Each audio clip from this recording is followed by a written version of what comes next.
You are listening to Radio Maria Canada. We now present the Health Hub, hosted by Kathy Biasi.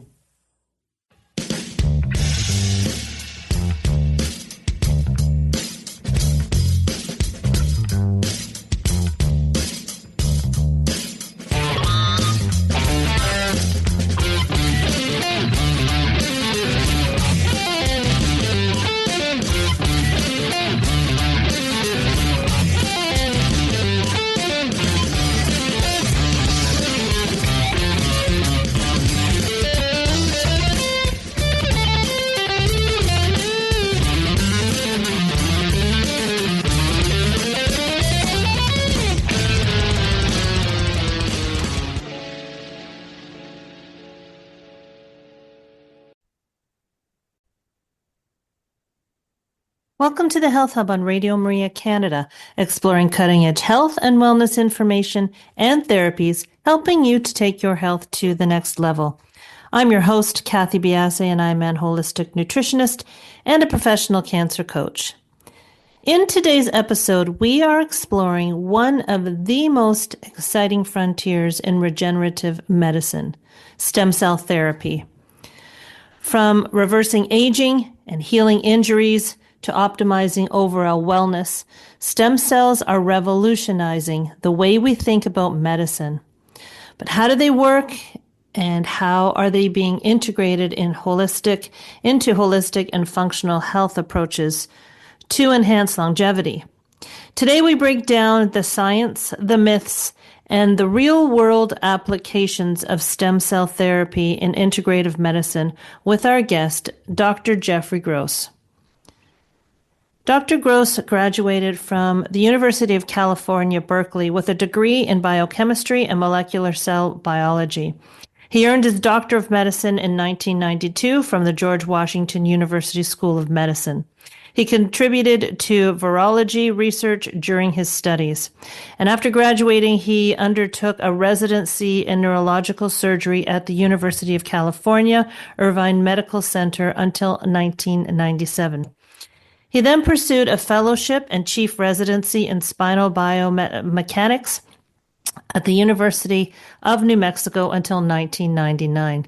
Licensed in California and Nevada, Dr. Gross has spine practices in Orange County and Henderson, Nevada.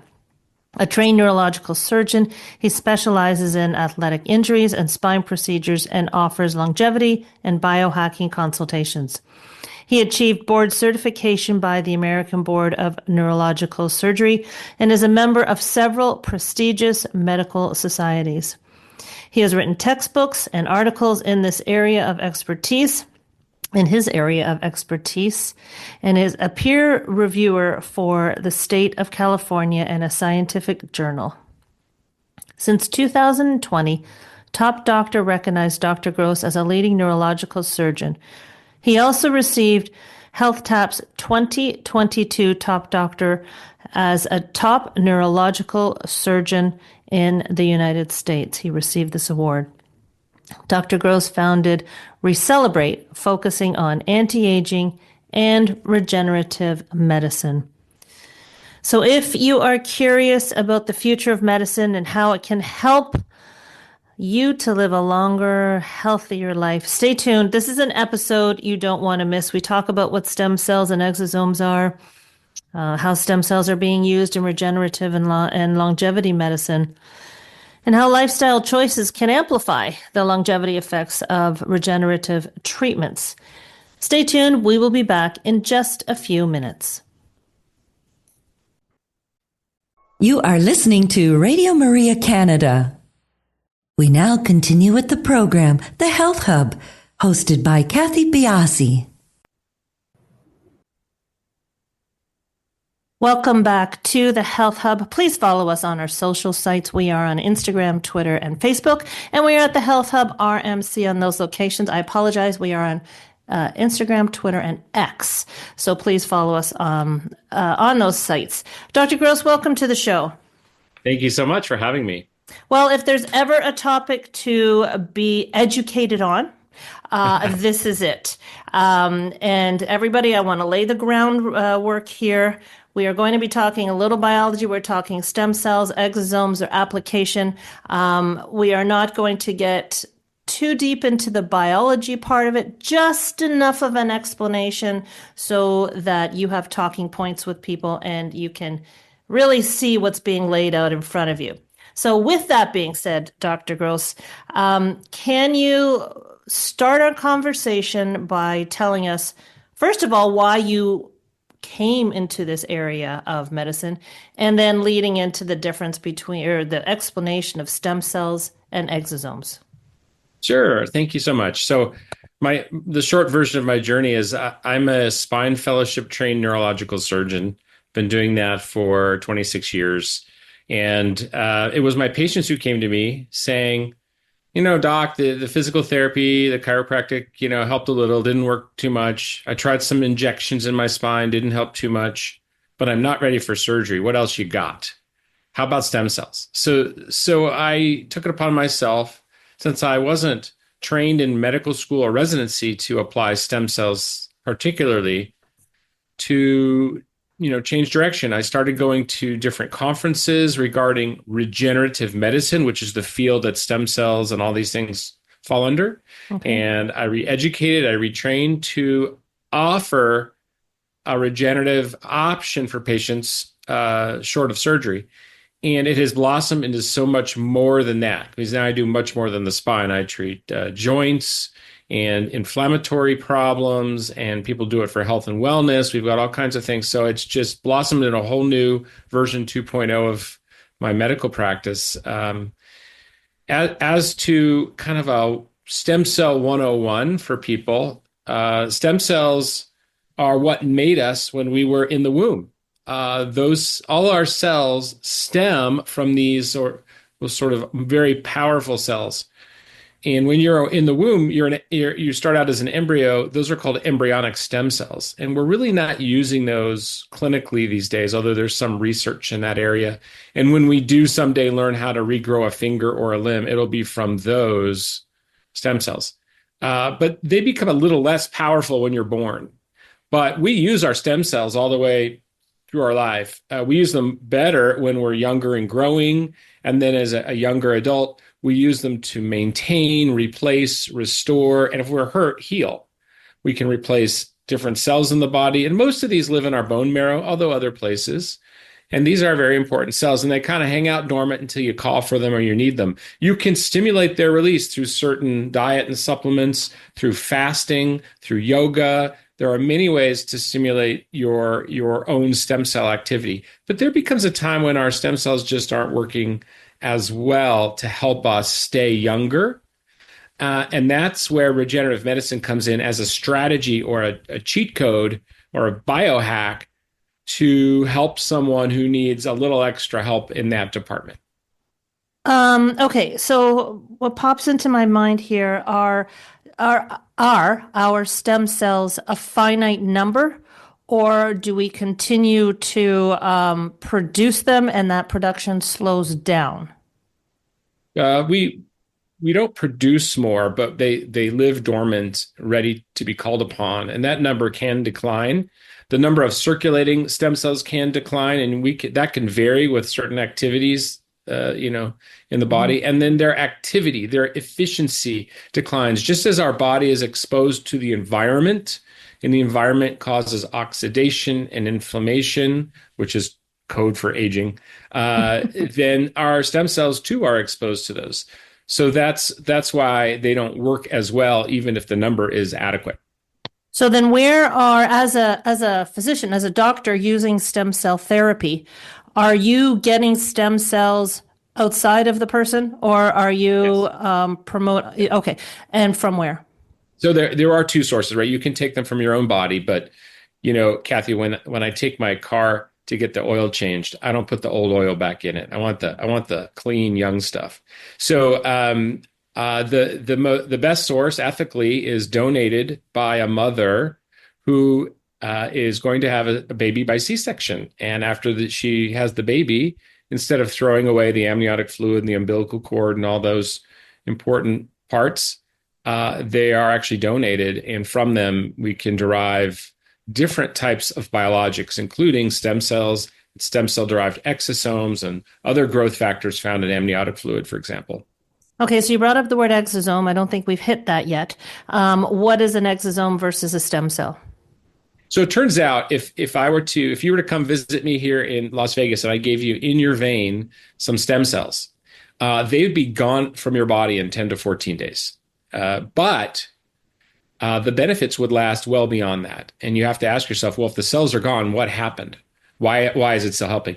Turns out those stem cells send a message to our cells, both our regular cells and our stem cells, and activate those cells to behave in a more youthful way that we couldn't do on our own. And that signaling from stem cells to other cells is done through even smaller than cell particles that are little bubbles off of a cell called extracellular vesicles, or for short, exosomes. And a stem cell exosome signal is a very powerful restorative signal that is the business end of this regenerative medicine. So we can skip the stem cell component and go right to the business end, because now we can collect and concentrate these exosomes separately. Okay, two questions. Let's do this one first. Is this a blood sort of matching with a donor? Is there any need to have any matching from a donor, or are stem cells able to be applied to anybody? No, stem cells generally do not require any matching. Okay. If you have your entire body, bone marrow removed, to a bone marrow replacement, which is mostly stem cells, you would need a matching because it's your whole body. But a treatment does not require matching. There's a theoretical risk of rejection, but we've never seen it because stem cells are immunoprivileged. They can kind of sneak in neutrally and not bother our system. Exosomes are even less risky to have a rejection. They are so neutral that the body doesn't know if it's from yourself or from someone else. Okay, and with you trying to capture these stem cells, is this where we are laying in that ethical area here that we have to try and understand? I think that there is, we hear stem cells or stem cell therapy. I think some people knee-jerk to this ethical question. Yeah. So would you mind sort of explaining that to us so that we push that roadblock out of the way?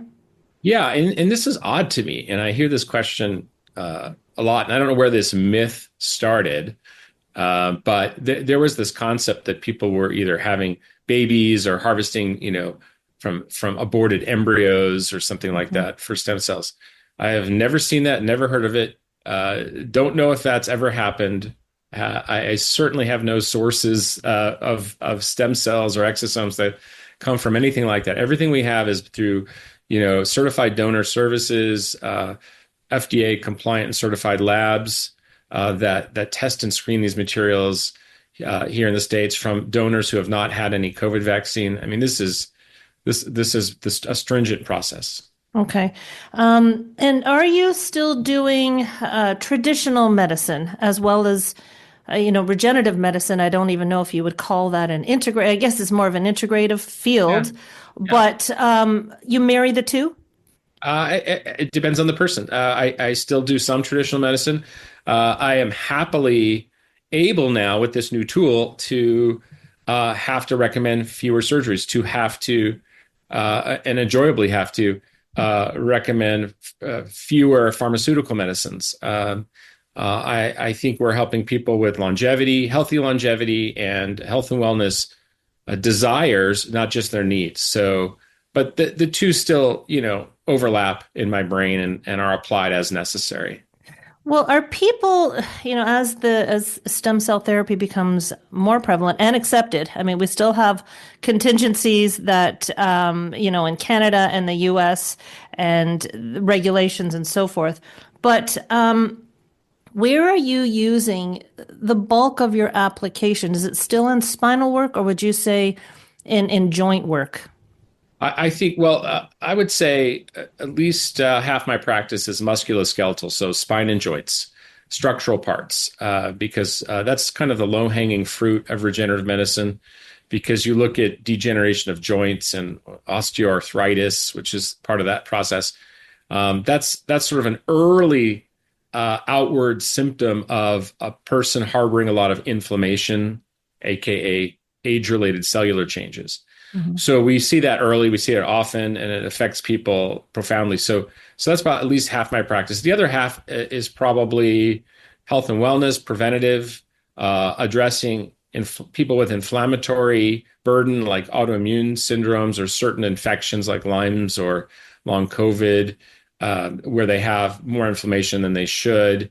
And then we have a hodgepodge of other applications, a couple cosmetic things we do with the stem cell derived exosomes. We have, men and women's, sexual health shots. We have a few other things. Sexual health. Okay. All of this. So when you do, let's say, a joint repair, is that the correct terminology? Yeah, sure. Are you injecting right into the joint, or is this a systemic therapy that you are giving somebody? Well, if someone came in and had aches and pains in all their joints, and we have those people, we might do a systemic IV intravenous first, as that might travel everywhere and kind of help the problem. And if there were one or two joints that were not fully helped by that, then we might address them directly. And I really don't inject often in the joint itself, because the joint is made of mostly cartilage. And cartilage is a protein product. It's not very cellular.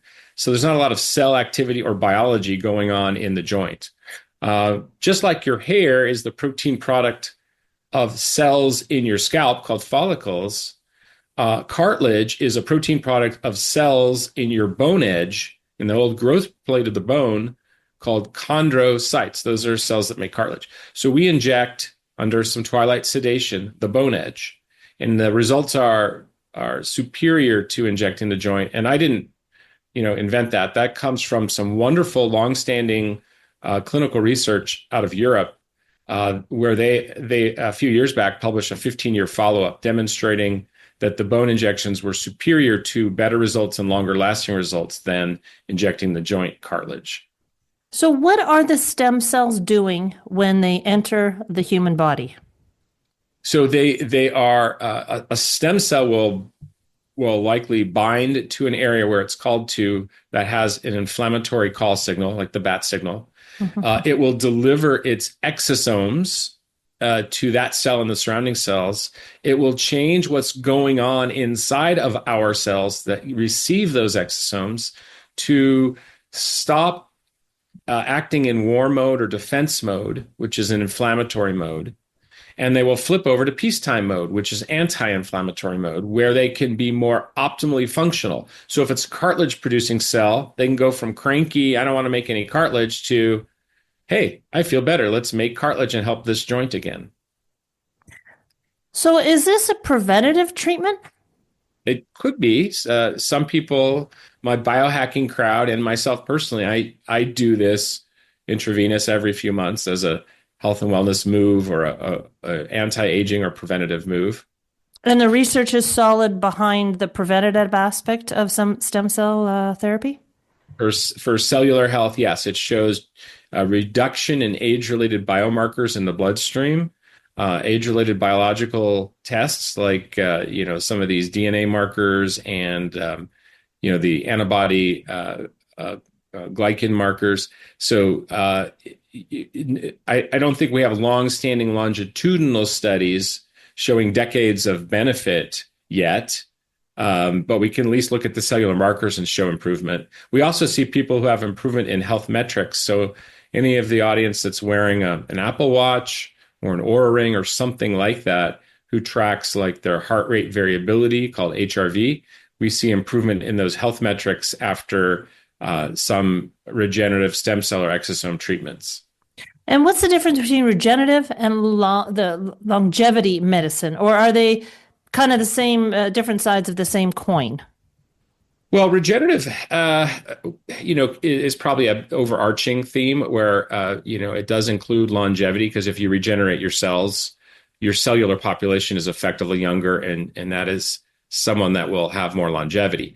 However, regenerative itself, like if we help repair a joint, that may not affect the body's longevity. It'll just help the joint's longevity.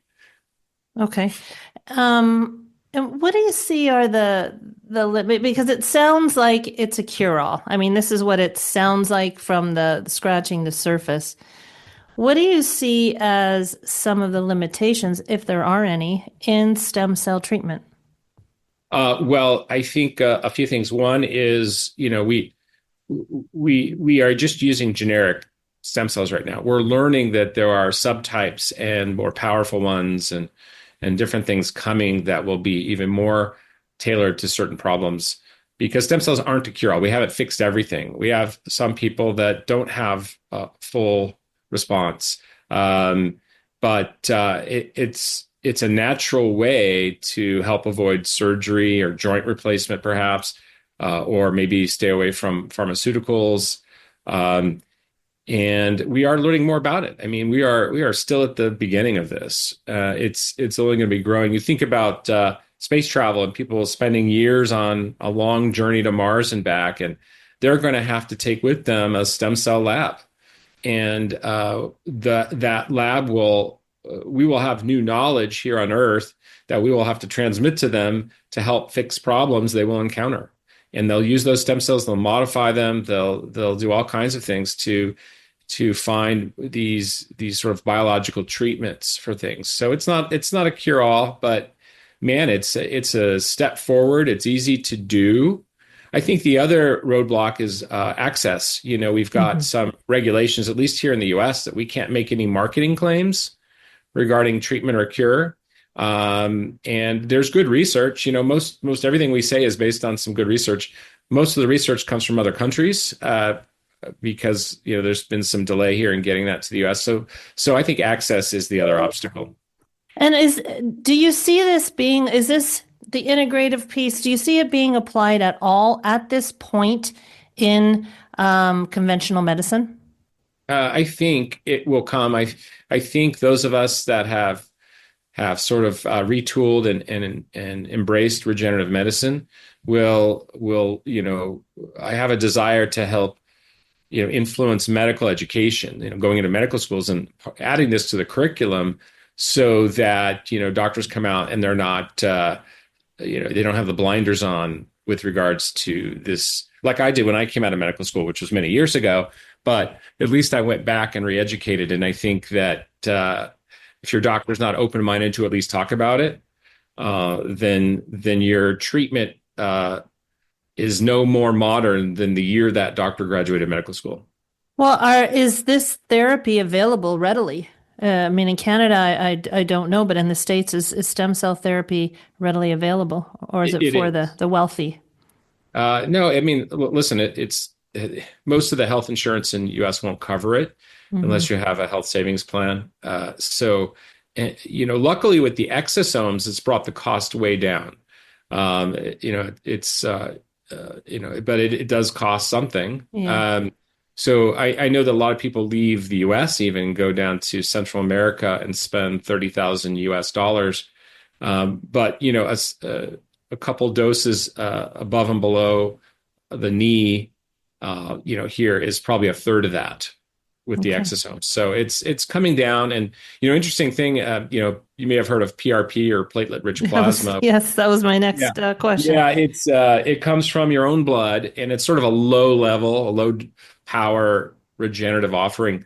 Insurance. It also is not yet approved by the FDA for marketing claims in the U.S. But insurance companies, the bean counters, started to figure out that it's less expensive than surgery, and they started paying for it. So I see that coming to the other forms of regenerative medicine, where the bean counters are going to make broader decisions because they're all about the bottom line, and they'll be ahead of the government in this way. But people do use their HSA and FSA plans if they have those, and I do recommend that people use those because then you can control some of your health dollars. Mm-hmm. And the more we can keep people out of hospitals, the better that system works as well. Great. Okay, we'll take a break here and we'll be back to continue our conversation here. We'll be back in just a couple of minutes. You are listening to The Health Hub. here on Radio Maria Canada. A Catholic voice wherever you are. To contact us and be a part of the show, email thh@radiomaria.ca.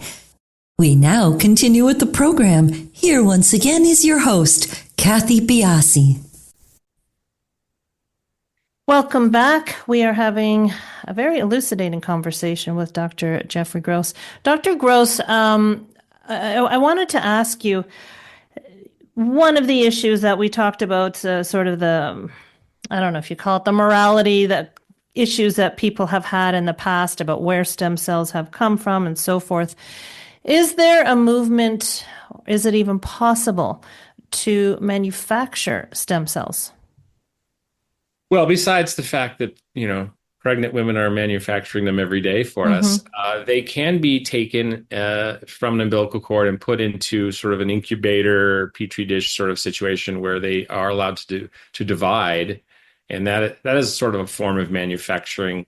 But we don't like to use them after 2 or 3 divisions, because a copy of a copy of a copy then starts to potentially have errors, and errors compounded upon errors. So my favorite source is fresh, and there's no lack of access to those. And so do you need to ask the mother about retrieving? You do. Okay. This is a very stringent, permissible donation process that they have to approve. Well, I know years ago I donated I didn't donate my stem cells. My stem cells were used in case my kids got sick later on. Yeah. And that was the first that I've heard of it. Are there enough stem cells that the mom can do everything that needs to be done? Oh, yeah. So interesting thing with that, we used to bank, like you said, the stem cells for, God forbid your child gets leukemia, needs that full bone marrow replacement. You have a source of matched cells. Well, now you and your family can use those for whatever. And they can, okay, that's very interesting. Things have come a long way in the last, how old's my oldest? He's almost 35. So it's come a long way.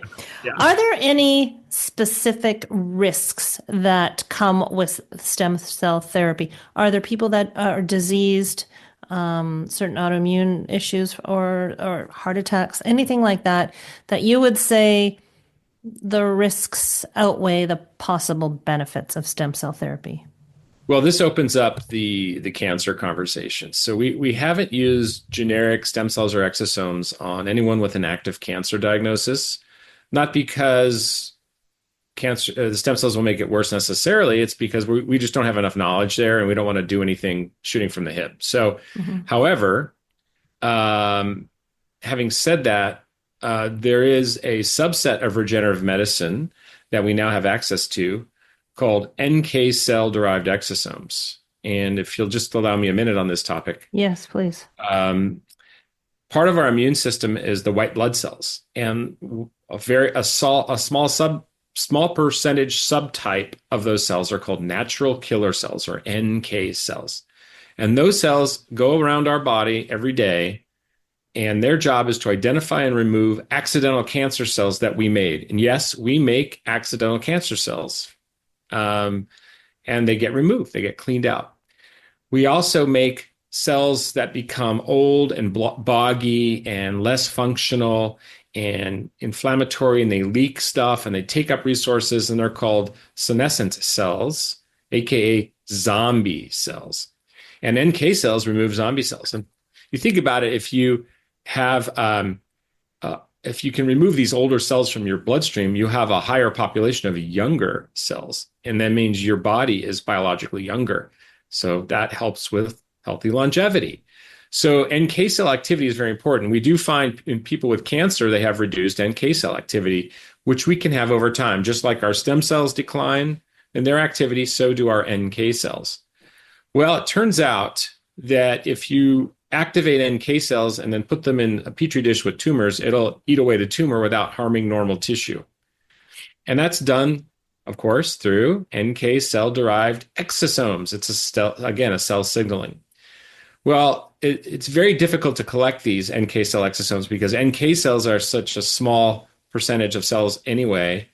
So to collect enough and harvest enough of these exosomes is quite daunting. But we now Finally, we've been trying to get access to these for some time. We now have them. So we are intending on using these NK cell exosomes to help provide an option, either an alternative for people with cancer or an augmentation treatment where maybe they do this in addition to chemo or radiation or whatever else they're doing, or maybe even as a preventative where you might be high risk. Maybe your parents had cancer. Maybe you had cancer years ago and you're higher risk of recurrence. So things like that. Can that be integrated into the immunotherapies that are starting Yes, to, well, that are, it is an immunotherapy. it is. Yeah, because we're tapping into the we're strategizing the immune system to fight cancer. So absolutely, it is a form of immune therapy. And how long do you see this? And this is my area of interest. What do you foresee the timeline for this being, or are there already studies being done on it? Are there The studies trials? are being done, and there are studies already done. This is not new information, but the clinical application has been difficult because it's difficult to at scale get enough NK exosomes. But we do now have access to them. I have limited number of doses right now. So then the stem cell therapy as a whole, the risk or the hypothetical risk for cancer patients might be that this would accelerate growth. Is that what the concern is, or the keeping in mind? Theoretically, yeah. There's a concern that if you are giving health and wellness to cells, you'll give health and wellness to cancer cells. Okay. So that's not proven. There are some aspects of regenerative medicine in the lab that have shown that stem cells and or exosomes actually fight cancer by stimulating the immune system and other things. So there's probably some plus minus in applying regenerative medicine in the stem cell form or exosome form to cancer patients, which is why we don't know enough, so I haven't been comfortable to offer that. But the NK exosomes is a game changer because those are clearly anti-tumorigenic, anti-cancer, and they're natural. There are no known side effects. And this is legally allowed to be administered to cancer patients at their risk, I assume.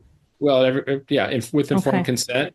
Again, we can't make any claims. The FDA has not approved what we say, even though there is research to support it. So that's only, they pick and choose what research they like to say proves safety and efficacy. So it's all about who decides what proved means at any given. Right. Are you doing clinical trials personally within your company?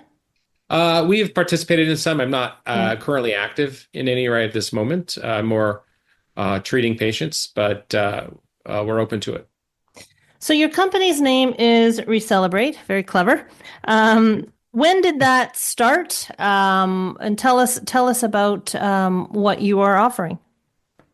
Yeah, it started about 6 years ago when I went to a few stem cell meetings and got reeducated and decided this was way bigger than just what I do for my spine patients. So Recelebrate is our fun name, and we celebrate the renewal of your cells, and we offer consultations on anti-aging, and that can be everywhere from biohacking to, hey, I just turned 70, I'd better make some new choices if I want to get to 95. And I do treat spine and joints, and we treat inflammatory problems. And we treat people at risk for those things too, through intravenous offerings.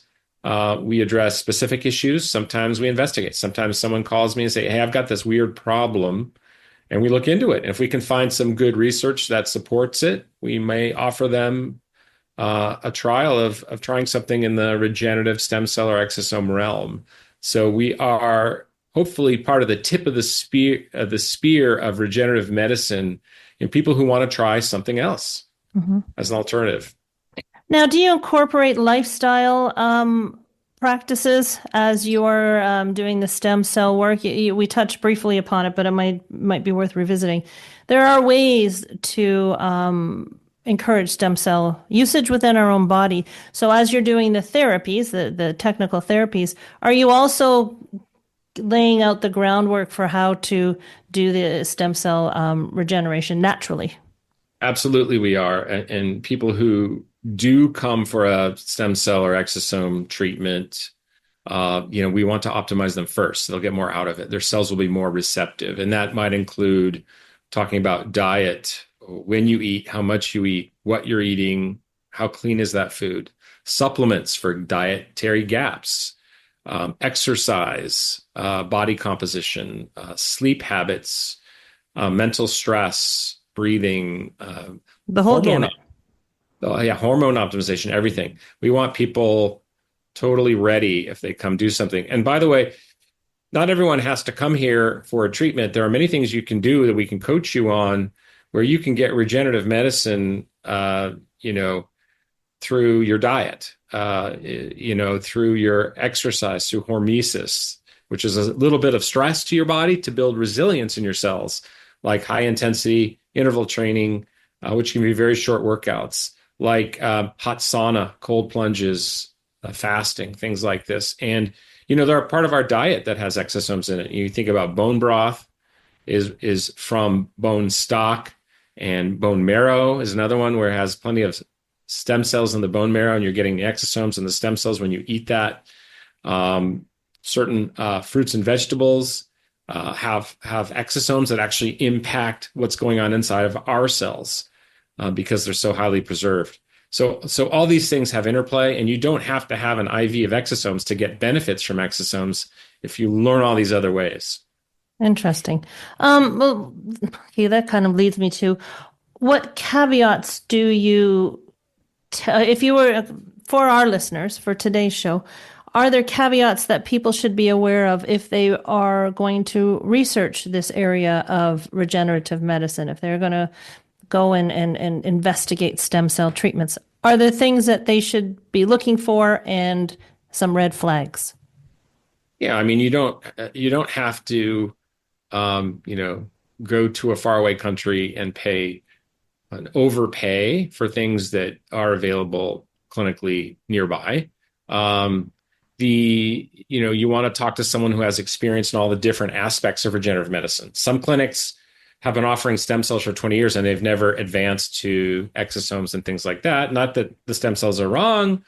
It's just they haven't sort of, kept up with the times. So you want to talk to someone who's up to date. Mm-hmm. And I think that, you want to look at all options. So you want to look at traditional options. You want to talk to multiple people, get opinions, and, make sure it's not something that sounds like a sales pitch. Mm-hmm.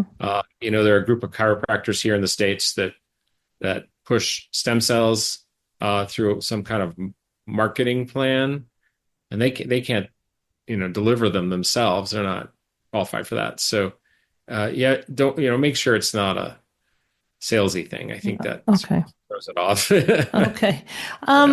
When someone comes to you and says, I want stem cells, I want to live longer, is that enough for you? Or do you need a diagnosis of something?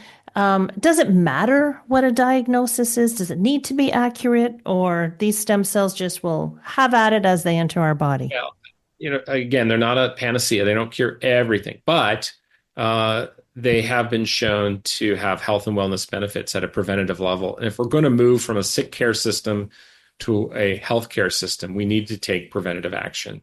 So I don't need a diagnosis.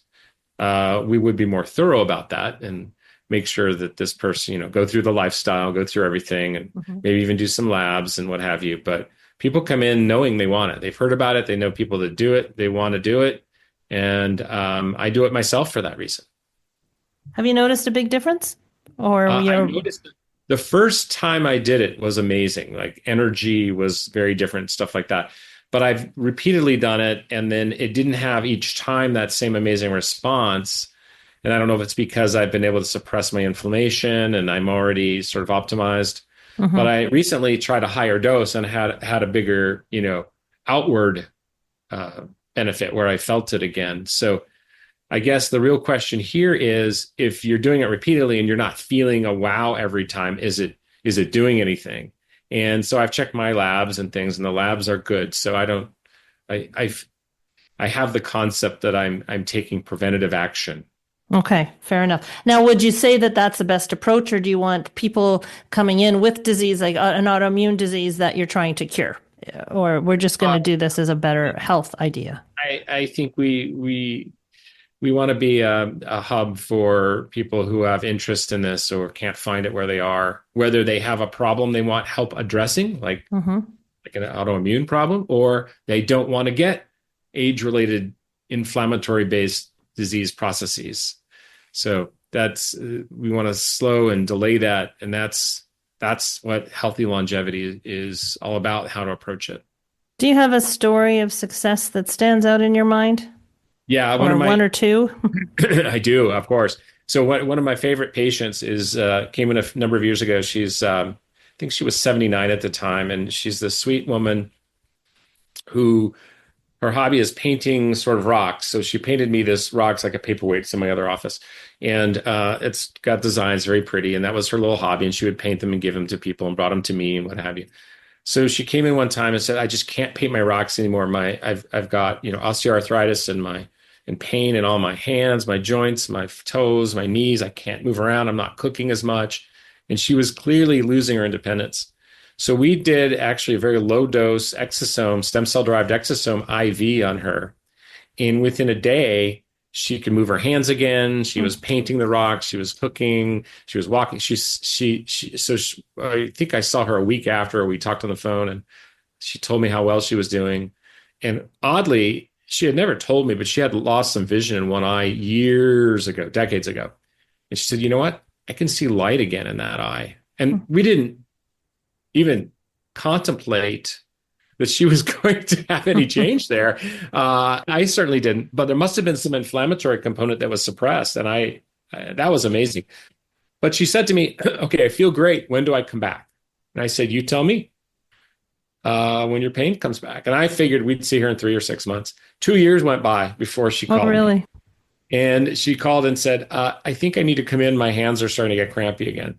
So I said, "Okay, if you're ready, you're ready." She came in, we did it again. And of course, she got a great result. And that was about a year ago. So she's probably 81 or 82 now. I haven't seen her in a minute, but I imagine we will in a short while. So that's probably one of my favorite stories because she's so personable and stuck in my mind. But, we have patients who are professional dancers. And in fact, if you go to our website, we have one of them he let me do a video. It's on our homepage. And he had a shoulder problem, and we were able to do an injection with exosomes and help his shoulder. Now he's back to dancing. He's a break dancer. Well, we call break dancers. They call themselves something else now. But and he was the commentator for the Olympics on that event this year. Yeah, or last year. Well, leading into that, then a good segue. Where do we find out more information about your business, your product, about you, in case people are interested in learning more? Thank you for that opportunity. So our business, as you mentioned, is called Recelebrate. And I think we're the only people using that word with this coming spelling on the internet. So if you type in RECELLEBRATE, our website is recelebrate.com. You'll find that. You'll find all of our social media on that same name. We're on all the same channels that you are, Kathy. And we have some YouTube videos out there. That's the way to find us. Just put it in your search browser, put in Recelebrate. You'll find us. And reach out to us. We love to meet new people, and always happy to talk to someone. And if you if you're a listener to Kathy's show and I'll say the first 30 callers that we get that have said they heard my name on your show, I will be happy to do a 30-minute conversation, initial consultation without a charge, just to honor your having me on. Oh, wonderful. Thank you so much for being with us. This is so forward in the integrative space. And this is exactly why I like to do these podcasts. It gives people something else to think about, something else to talk about, and different avenues and options. So thank you so much for being on the show. Very informative. I really enjoyed it. Awesome. Well, thank you for having me. I appreciate the opportunity. Everybody, we will talk to you next week on the Health Hub.